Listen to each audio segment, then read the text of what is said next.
I think this story is very important to tell because a lot of people think that it's, what's happening to me never happened to anybody else. And the fact that I'm struggling with it for this long in this way, there's something wrong with me. That's one of the things about post-traumatic stress is we often feel like we're in it alone and that nobody should feel this way and there's something wrong with us that we continue to feel this way, especially when it goes on year after year after year after year, decade after decade. And so what I like to tell about the story is that it doesn't matter how together you think you are. It doesn't matter what your experience is before the events happened, is that it affects us. And it stays with us until we find a way to heal it. And it just doesn't go away. We can sometimes push it aside, we can compartmentalize it, but it's still there and it's still a very big part of our life. And the beauty of thought field therapy is that it allows us to really change our experience of that event. So Ron and I and Shirley were doing a training with professionals. These are people who are licensed professional counselors. And we had asked for, this is a 2-day training we're doing on trauma and thought field therapy, and because they were dealing with what we've got in our community now, which is, we've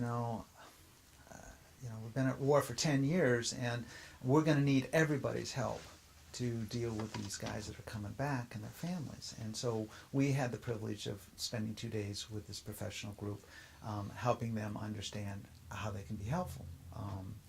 And they didn't have to be a specialist in PTSD. They didn't have to be, but they had to know some basic stuff. So we were doing this training, and as always in a thought field therapy training, we ask people to come forward for treatment because we don't do role play. We treat people. That's how we learn. And the beauty of it is you don't really have to share anything.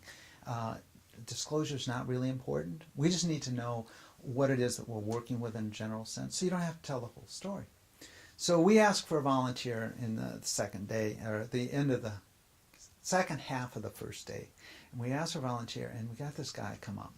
And he's an old guy. He's older than me.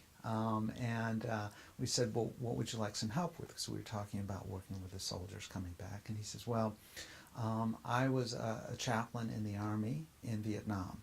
And it's a lot of years ago. And I'm still struggling with some things that happened when I was there. And he starts to tell his story, and he's telling it in this very composed way, and he's like just starting to say that I think it's important to try to figure out what else I can do to help with this. And I said, well, what's the problem?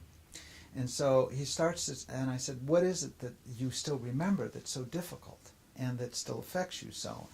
And so he starts to tell the story about how he was in a combat unit, and he was a chaplain who was in the midst of a battle. And as he was in the midst of the battle, they were getting killed left and right. I mean, he was seeing people die all around him. And at the same time that these people were dying, his job was to minister to them and to help them in death.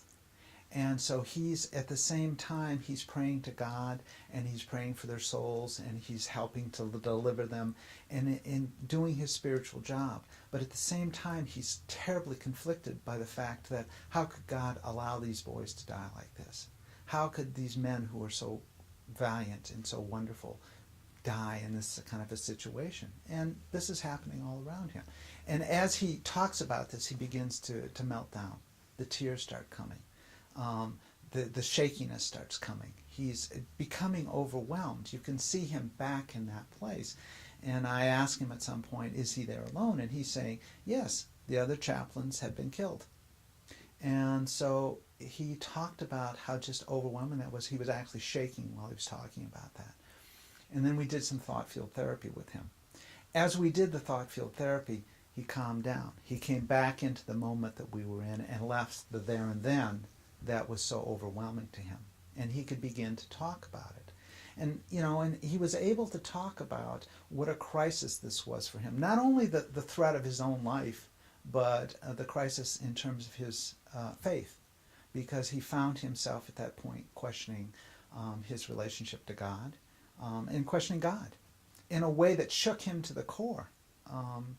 And that had been with him for, 30 years beyond it now? And it still affected him whenever he had to deal with people who were in those life and death situations, when they were confronted with the question of how can God allow this? Because it took him right back to that place. Now, he was a professional counselor at this point, so he wasn't making his living as a chaplain at that point. I think part of it was just too much for him. But he was able to then, after we tapped, to be able to start to talk about the impact of that on him.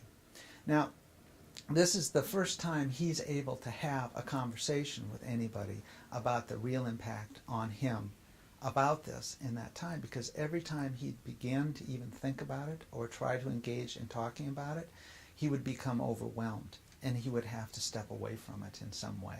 Either he would just have to shut down completely, or he'd have to take himself to another task, or he'd just avoid it. And that's the beauty of the TFT, is it allows us to get to the healing that needs to happen. And the beauty of this was, I was just amazed that he stepped up in front of this community of people, because everybody knew him. Everybody knew his story, and everybody knew how he struggled with it, but nobody knew how to help him. And he's a professional counselor. And he was a professional minister. And yet he couldn't get through the hurt to the healing where he needed to go until we did the TFT with him. And he was able then to do things that he'd never done before. He was actually able to reach out to the VA and say, I need help, which is the first time he'd done that. And I was so pleased that he contacted Ron and I and said, can you help me be able to get the ongoing help I need to do with this? Because the tapping allowed him to bring the emotion to a place where he could begin the process of healing. And so he needed to reach out for more help. So I love the story because it says, you know what, if you're just some kid, who's 22 years old and who's just come back and who thinks that there's something wrong with you and you should be able to handle it, I love to say to him, look, this guy's a professional chaplain. He was an officer. He was a professional counselor. He's well respected in his community. He couldn't deal with it either until he found the right help. And the key here is don't give up. Keep looking for the person that you can connect with who will help you, and keep looking for the techniques and the changes in your life that you need to make to be better, because you can be. Don't give up on yourself. Don't underrate yourself because you're not able to do it on your own. PTSD kills by isolating people and by making them come to a place of hopelessness. That's when they're at risk for suicidal behavior. Whether it's killing yourself with a fast motorcycle or it's killing yourself with pills, it's that isolation and hopelessness combined that bring us to a place where we're ready to self-destruct through alcohol or drugs or some other way. You don't have to be alone. And you don't have to keep reliving it over and over and over again. That's what TFT does, is it takes it back to a place where you're in this reality dealing with what's happened to you in the past. You're not in the past trying to cope.